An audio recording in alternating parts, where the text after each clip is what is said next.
Uh-oh. The Bayside Report. 8 days until Thanksgiving Day. Welcome to the show, everybody.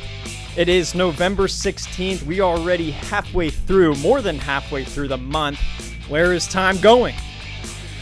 We don't know.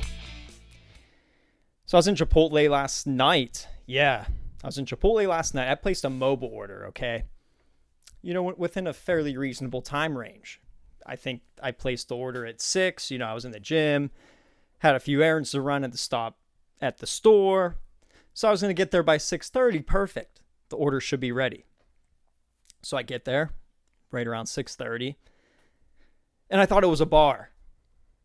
It looked like a bar from the outside. It was that busy. The pickup line, just where you go and order, not the mobile order line, just the standard ordering line, wrapped all the way around to the very other door in the corner where all the salsa is and the garbage cans. Holy shit. So then I walk in, and even worse, the mobile order pickup line is 14, 15 people deep. 14 or 15 people deep. Packed. Fucking packed like a club. I'm surprised they weren't charging a cover at the door. So you know me, I get in line behind the other 12 people, or just meander around. There's an order on shelf. I walk by and check it real quick. Not me. Cool. I'll fuck off. I'm not in a horrible rush. So I'm cool. I'll wait. The worst thing that made it worse is people keep coming in constantly, other people doing pickups, just badgering the motherfuckers trying to make the food. Just leave them alone. They're going to call the names out. They said that. They said, I'm going to call your name when your order's ready. Perfect. That's fine with me. People are just rude and ignorant and don't give a fuck. They're yelling at this teenager he's running the show. He's a junior in high school. He's got history class in the morning. And he's firing back at them. That's why I respected them. He was starting to get pissed at people. He's like, I understand you're hungry. I understand you want your dinner, but do you see it's a 2-man show over here in the mobile order station? Which, by the way, they got to figure out the logistics of that a little better. They need to expand it or add more workforce to the mobile order station because they get bombarded. So anyways, I wait. It was a long wait. Probably about half hour. But it reminded me of my old pizza shop days, my old food service days back in high school and college. I know how it is. I know how it goes. You get swamped. The dinner time rush on the weekends. Say there's a game going on at night. You're going to get fucking swamped. So I got it. And I was just kind of sitting back, observing, honestly. But those people that go up to you and badger you, this one guy badgered him probably at least 3 times in 15 minutes. And you're pulling him away from what he's doing, and he has to face you and talk to you. So, sir, what the fuck do you think that is causing? That's causing a holdup in your order and everyone else's order. So just leave him the fuck alone. He's going to call your name when it's ready. Those are the people that have never worked in restaurants or food industry before. And they probably should have at some point because they need to learn how that shit works. But also his manager was on some shit. We're not going to speculate. It was something. She was on something. She was running around opening and closing the outside door. She had her kid and her daughter just like kind of hanging out outside, and she kept like running up food out, like multiple orders. Then she had an open bowl of Chipotle on just a standard dining table in the middle, and she had like her manager book open. Yeah, this Chipotle is wild. It's like that every time I go there. She always has her manager book on the table in the middle of the dining room, and she has a big bowl of like just gross, cold Chipotle, like steak, and she's running food in and out with gloves on, like her kitchen gloves, and she's like scratching her neck and shit and like sniffling and shit, And then she's coming over and eating her chicken off the table. I'm like, Jesus Christ, I'm glad you're not touching my food, or at least I hope you haven't. This nice high schooler gentleman over here is making my food. I trust him. But that's the shit he had to deal with. I assume that's the manager, because she had the big fat manager book on the table next to her cold Chipotle bowl.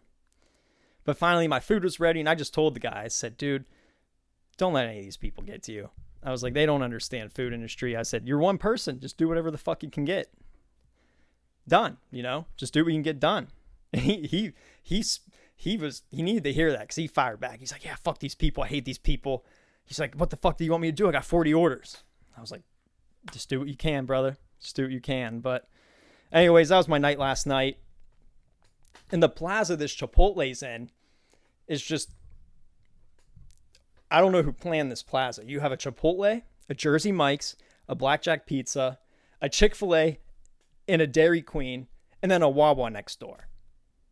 So you have some of the most high traffic restaurants all in the same plaza. Just a nightmare. Just a traffic nightmare. But anyways, it was a great weekend. Once again, weather was tremendous. It was a little cooler. And by cooler, I mean it was about 80. But Saturday, I biked roughly 21 miles, I think it was. It was a long ride. Or not even a long ride, just a decently, fulfilling and long day. Biked downtown from where I'm at in South Tampa, met up with some friends.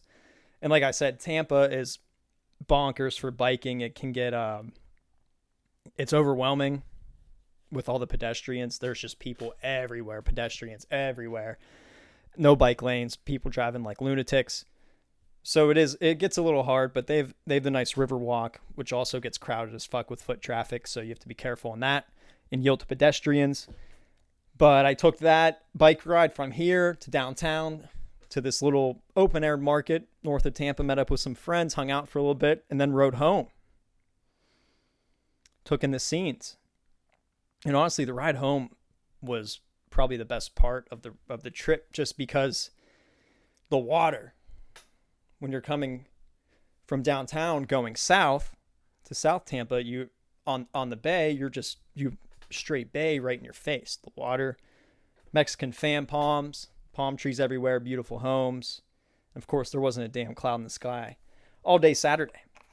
And I did vlog a lot, but it was hard in actual downtown because it's a safety hazard. You might get fucking clapped by a car if you're not paying attention. But I do have a lot of good footage from this weekend, so just kind of deciding what to do with it. I might save it right now for a little bit and maybe build up a monthly video or every 2 weeks, something along the lines of that. And then Sunday, I golfed. First time in well over a month. Horrible. I am horrible at golf. Shot well into the hundreds. I need to practice. That's just it. I used to practice a lot. And even when I practiced 4 or 5 days a week, I was still shooting low 90s. I'd crack high 80s a few times, but I'd hover around 92, 91, 93, 94. And now I'm in the hundreds. I need to get my shit together, go to the driving range. And I think I might do a little bit more of that. Might balance it out a little bit. Maybe golf and bike.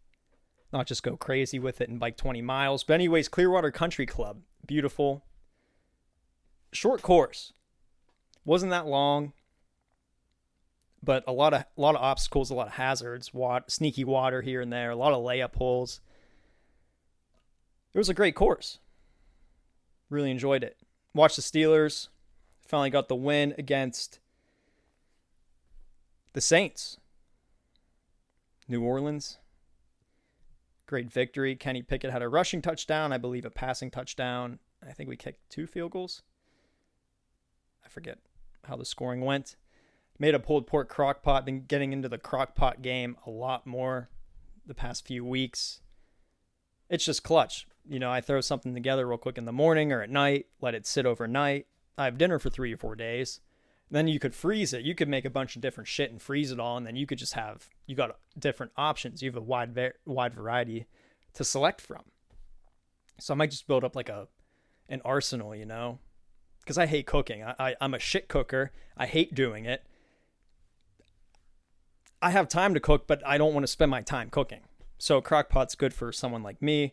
Just throw some shit, put it on low, 8 hours all day, whatever it is. Let that shit rip. Sports in general, though, like we said, the Steelers got the win. Cincinnati this Sunday, 4:25 in Pittsburgh. Home game for the Steelers. TJ Watt came back last week, so I expect him to have a big factor. Alabama cheating death again here in the SEC. They got the win against Ole Miss Saturday. TCU and Texas was the prime time. I actually went to bed because I had an early tea time, but I heard TCU won. And the new rankings, the new top four. You got Georgia at 1, OSU at 2, Michigan at 3, and TCU at 4. It's looking to be a good week. Matchup, Ohio State versus Michigan. Not this weekend, but the weekend after Thanksgiving. After Thanksgiving, that weekend. I love that game. That's one of my favorites of the year. Because you got Fox on the broadcast, Gus Johnson, living legend in the booth. Can't go wrong with a Gus Johnson broadcast. That alone will have you entertained for 3 hours just listening to him talk. And guess what? The World Motherfucking Cup. We finally made it this weekend. I think Sunday it starts. Let's consult Google real quick. I think it starts Sunday, and they're actually predicting the U.S. to have a good showing in the World Cup. They didn't qualify for 2018. Qatar, sorry, I think I'm saying that wrong. Qatar versus Ecuador is the first game Sunday. Looks like there's only one game Sunday. 11 a.m. Eastern time. Qatar and Ecuador. And then the U.S. and Wales play Monday the 21st at 2 p.m. But then even before that in the morning, you have England and Iran. And also on Monday, you have Senegal and Netherlands. So the initial group play, the group stage, coming in hot. A winter World Cup. Never thought we'd see that. And just to think, we would have had the World Cup would have been over this summer. So I was thinking about that in the back of my mind. You know, what if we already had it this summer? It would have made this summer even more. It would have gone up 10 levels. And I kind of wish it was in the summer because there really ain't shit else to do.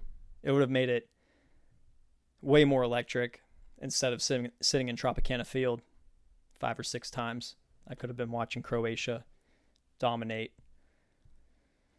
Green Bay and Dallas. Good game this Sunday on the 4:25 slate. I had a Green Bay money line. Somehow they fucking pulled it out in overtime. Mike McCarthy's homecoming game to Green Bay ended sour.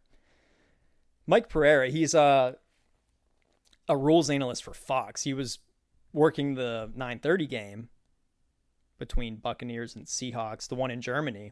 How about that? Pretty badass, playing in Germany. In Munich, where soccer club FC Bayern is based. But he was doing a rules analysis, and I think he does it from his basement. It kind of seems like that, or his house. I think we'll get to the second part of the story, which makes me think that.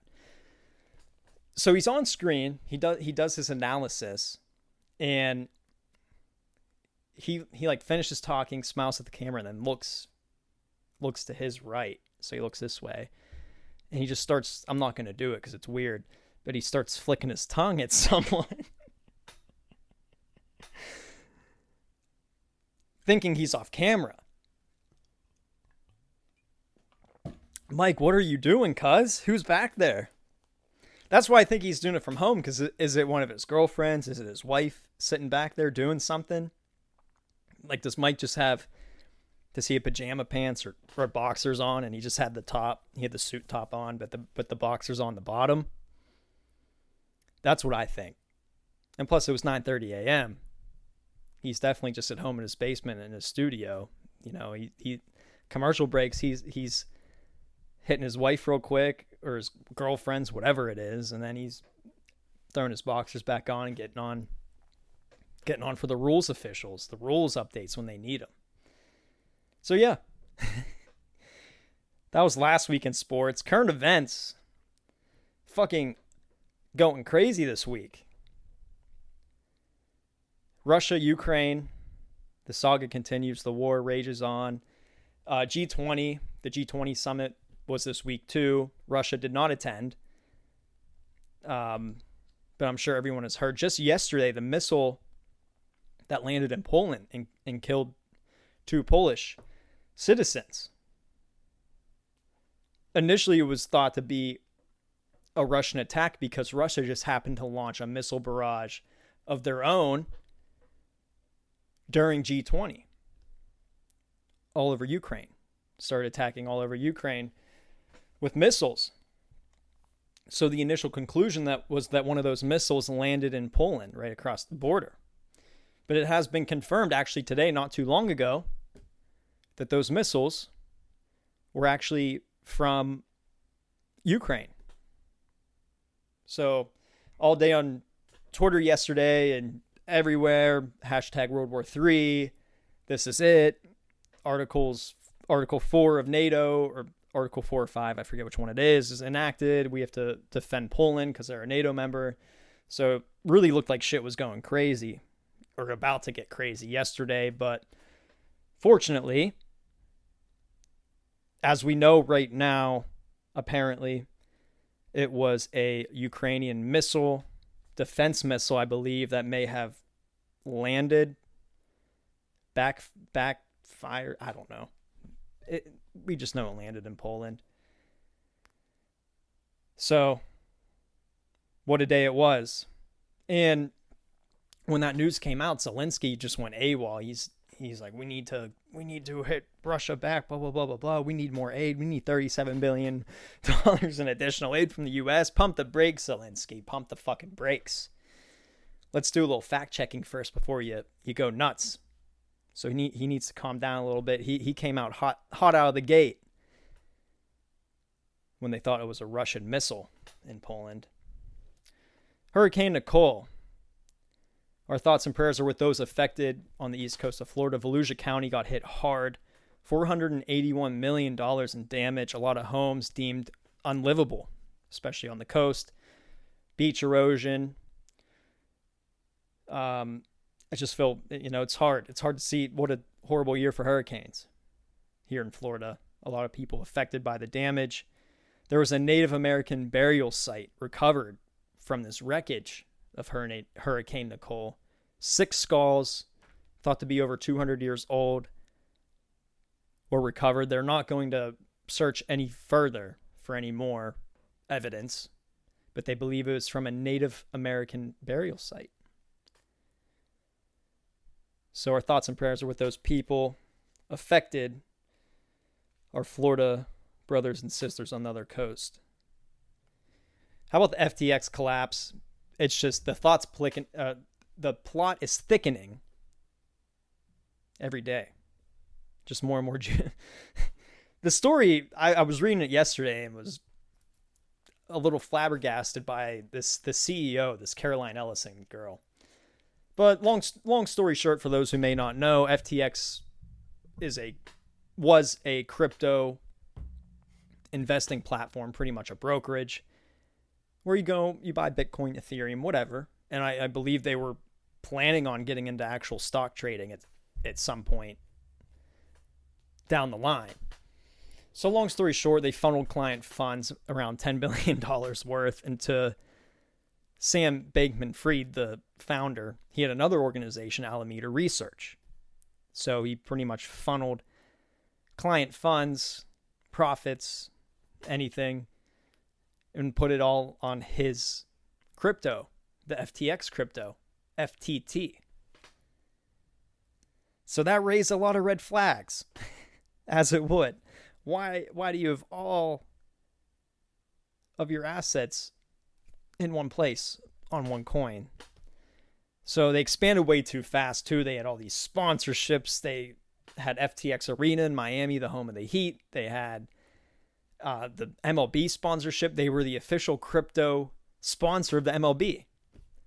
And it's just so fucking funny how I was sitting there 3 weeks ago. 3 weeks ago, I'm sitting there watching baseball, the World Series and the playoffs, and seeing the umps with the FTX patch on their shirt, thinking, wow, FTX, how it's crazy how far they've come so fast. All of a sudden, they're the leaders in mainstream crypto trading, crazy. They have the arena, and then boom. 3 weeks later, they collapse. The story I was reading last night talked about their Adderall use. I guess this Caroline Ellison lady, their ex-CEO, tweeted how great amphetamine use was, and that how dumb humans are that are not on amphetamines. She apparently had a Tumblr group that talked about, I need to find the word I have it written down here, a polycule. Yes, a polycule. That's like a group relationship. Some wild shit. A group relationship. I guess it could be several people, 10 people, I don't know. And there's power struggles. There's fight. There's an alpha. And then there's, understudies of the power structure. And she was going on tirades about this stuff on Tumblr. About how it needs... I don't even want to really talk about it anymore. Anyways, they were on a lot of Adderall. So that kind of explains why they boom. Because when you're on Adderall, you're a vigilante going nuts. You have visionary ideas. Bang, bang, bang coming out of your head. So they flew too close to the sun. The ideas were great. Obviously, they were tremendous ideas, but their timeline and also their morals and what they were doing behind the scenes, it was all just a recipe for disaster. The documentary, I can't wait for that. I hope it's not too long until that releases, but that is going to be a really good movie. So yeah, FTX is toast. Tom Brady, Steph Curry got caught up in it. They advertised it. They promoted the company. And I saw just a little bit ago that there's lawsuits coming their way on top of probably a lot of money that they lost. So, what else is going on? The first snow up north yesterday, at least my home state, my birth state, they got their first snow. Weather's starting to cool off a little bit here. This weekend, it's going to get down to like 64 for the high on Friday, and then the low is going to be low 50s. So we're starting to creep down to our winter weather, but looks like it should pick up by end of November.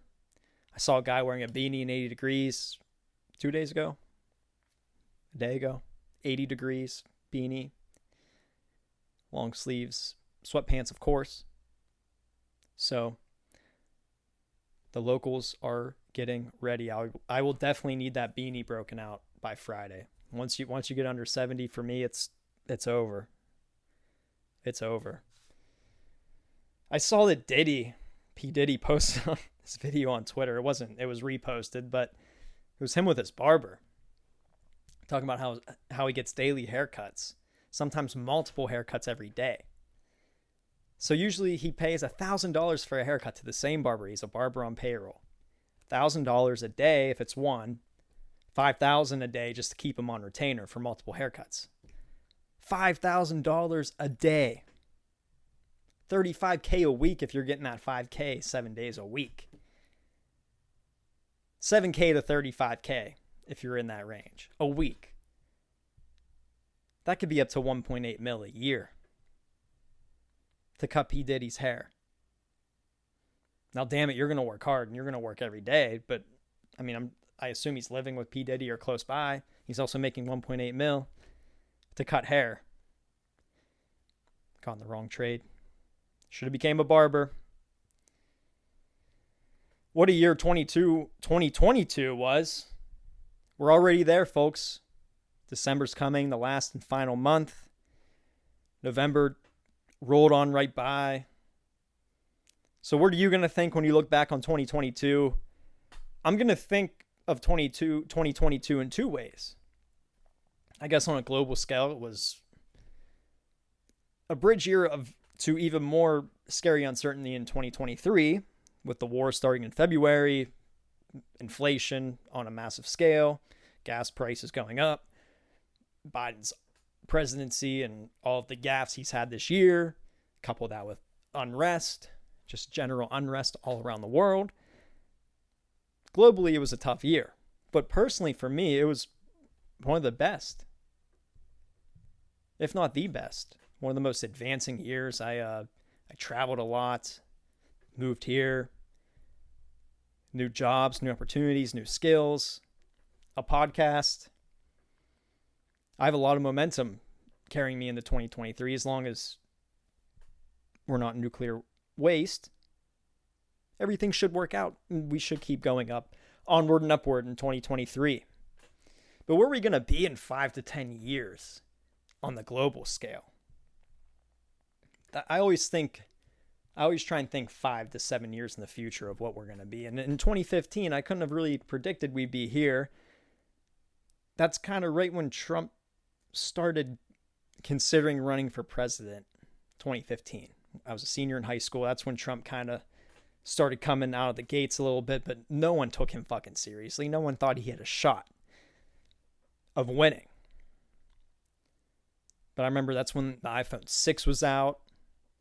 Apple Music became a thing. If you had a digital dashboard in a car, it was considered pretty high level. You know, if you had a touchscreen dash in your car in 2015, pretty badass. So we've come that far in 7 years to 2022. 2029, I expect VR to get even crazier. We're probably going to just get more and more immersed in that VR world. That technology will keep growing.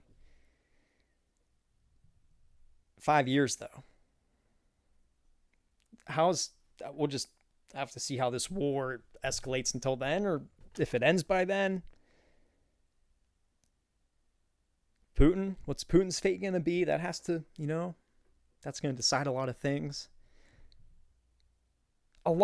Just a lot to think about as we move on. But I remember this article from '08. It was a Sports Illustrated article that I read when I was 10. And it was talking about futuristic advancements. And one of those things it covered was VR, the VR headsets. It predicted that 15 years ago. So that was a pretty spot on. I never really look into predictions. I never really read what Nostradamus had to say, or, what like long-term philosophical predictions from people like Nostradamus. Never really read into it, but realistic tech and climate predictions I read into all the time. But apparently Sports Illustrated knows something. So they predicted VR headsets. I need to get one. They look fun. You could golf with them. Could play football in them. There's like a Madden version of VR that you could play. And you could fish. I could do all three of those things here in sunny Florida, so maybe I don't need a VR headset. But to at least try one out would be fun. And I could see it in the winter, especially if you can't go outside. That's going to be game-changing for a lot of people that can't move either. Say you're stationary and you can't get up. Just throw on a VR headset and maybe play a round of golf. As long as you could swing your arms. Or maybe fishing. Fishing would be good too. You could cast a line. So yeah. My upcoming weekend, anyways, let's switch it up here. My upcoming weekend, looking pretty relaxed. Going to Pittsburgh for Thanksgiving, so just going to be prepping for that. Steelers and Bengals at 4:30. Yes, I'll be tuned in. That's the best time slot for NFL football, the 4:25 slate. Because you could still get all your bullshit done for the day early. So you got to go grocery shopping, do laundry, clean your house, whatever you got to do. It's done. It's done early. And all you have to look forward to is your case of Miller Lite and the Pittsburgh Steelers once you hit 4:25. And you could roll your happy ass into bed around 9:30, feeling yourself a little bit off those Miller Lights, and just get ready for the next day. That's why I like the 4:30 slate the best. There's a light up night Saturday I haven't been to a light up night since I was probably 8 or 9. So maybe I'll check that out. South Tampa, the palm tree light up night. Be cool to see a tropical themed Christmas show, lights. Or I might go to Daytona Beach. I don't know. So I said it was going to be a relaxed weekend, but a lot of things still in there. It's only Wednesday. We don't know yet.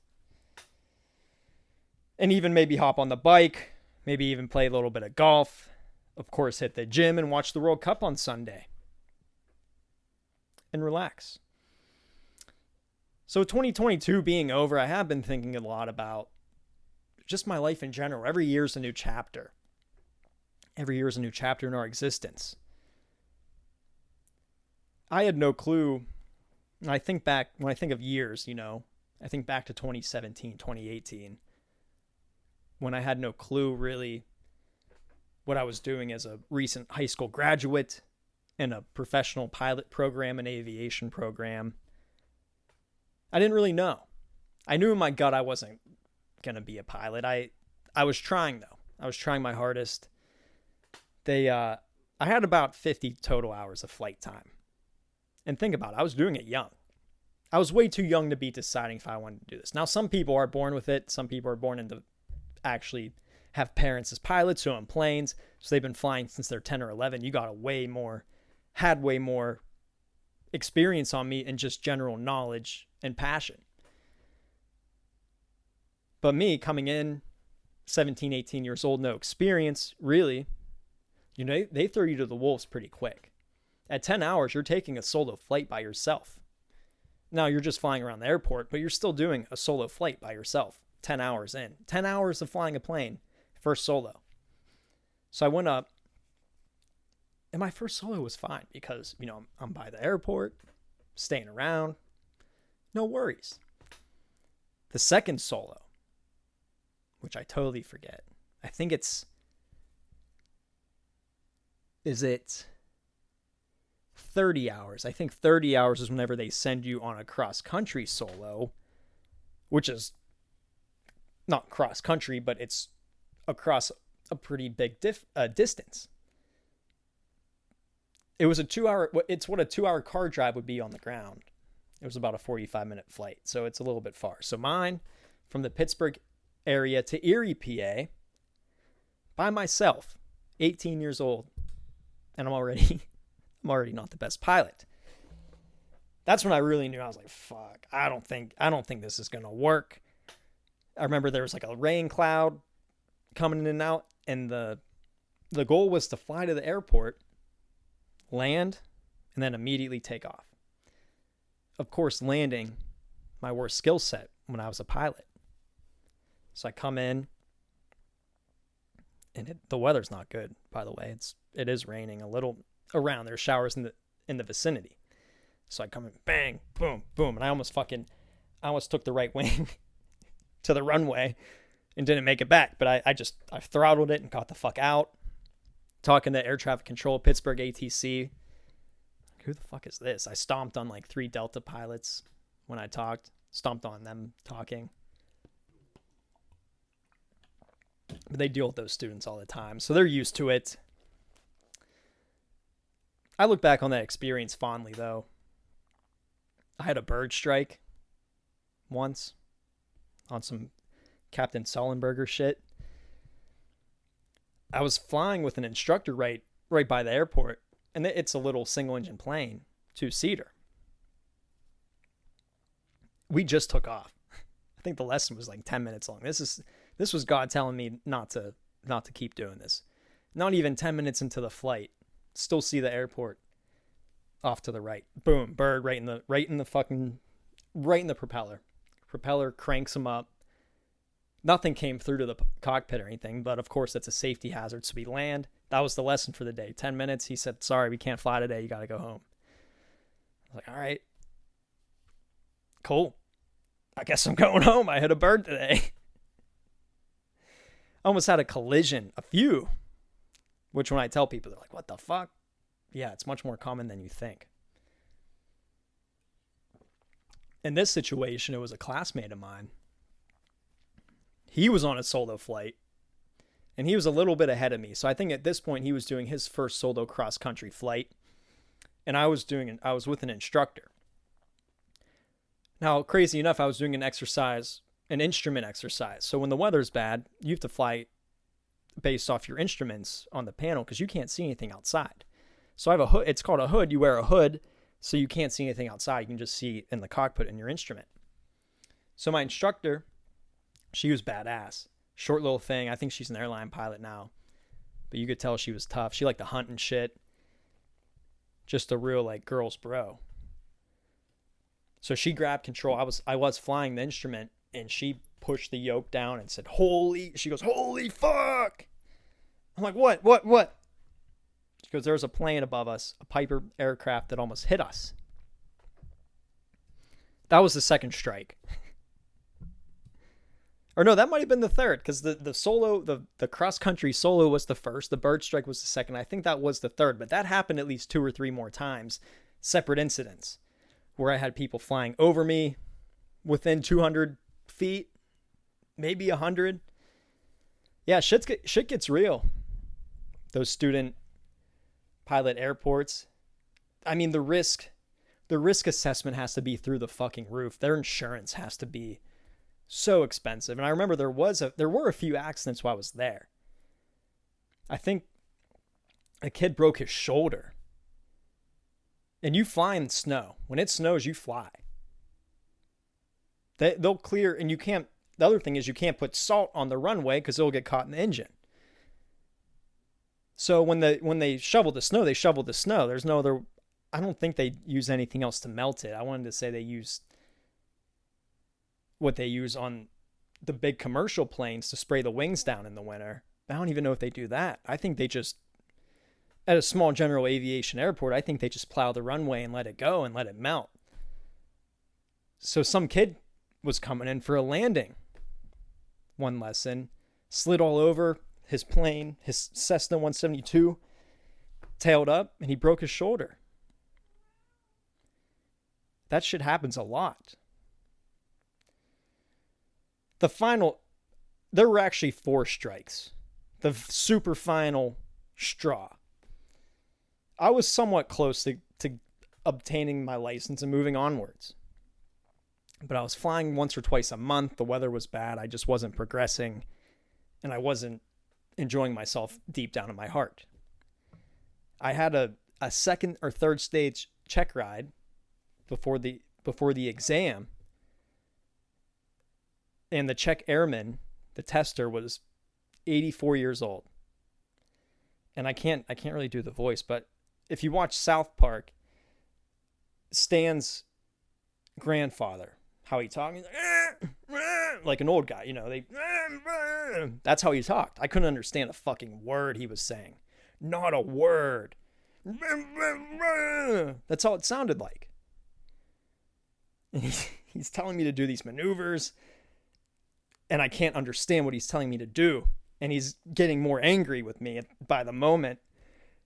And within 35 minutes in, he cut it short. He's like, nope. He's like, you're not ready. Something like that. Translated over. That's what he meant to say, is that I wasn't ready. So that I failed the check ride, and I think the next week I was out. I said, I can't do this. I'm not built for this shit. Not built for it. It takes a special person to be a pilot. So I commend all of our aircraft pilots, anyone that's a pilot in the Air Force, the Army, the Navy, the Coast Guard. You guys are special cats. I could never do it. I tried though. Gave it a good shot. But you may wonder, say you're in a situation like that where your first career choice doesn't work out. Most of the time coming out of high school, it doesn't, or your college doesn't work out. And you don't know what to do. I took what seemed to be the easiest route to me. I went and got a business degree. Started in community college so I could save a little cash because I was already at a community college with this aviation program. So it was a no-brainer. Finish out the associates, cheap credits, cheap degree, and then transfer. But the business major, was it a cop-out at the time? Maybe.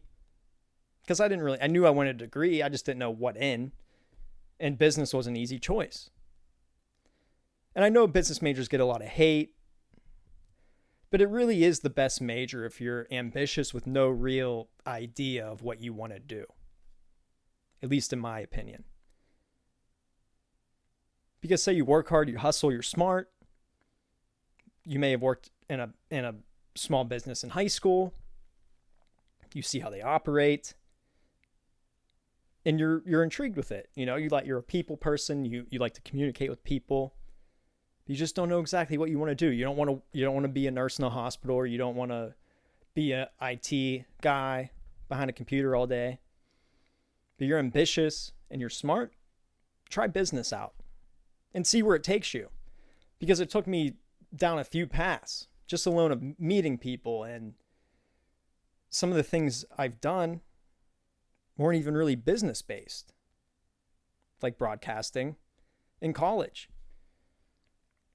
The only reason why I got that position was based on my business degree, meeting people. So you never know where it'll quite take you, but it's something to try. It's a good path to try if you don't know what you want to do. All right, everybody, that's it for this week. It is Wednesday, November 16th. Back to Pittsburgh next Wednesday. So we're going to do an episode next Tuesday or this weekend. Don't really know yet. Probably next Tuesday. We'll be with y'all soon. We'll talk to you then. Have a great weekend, everyone, and good night.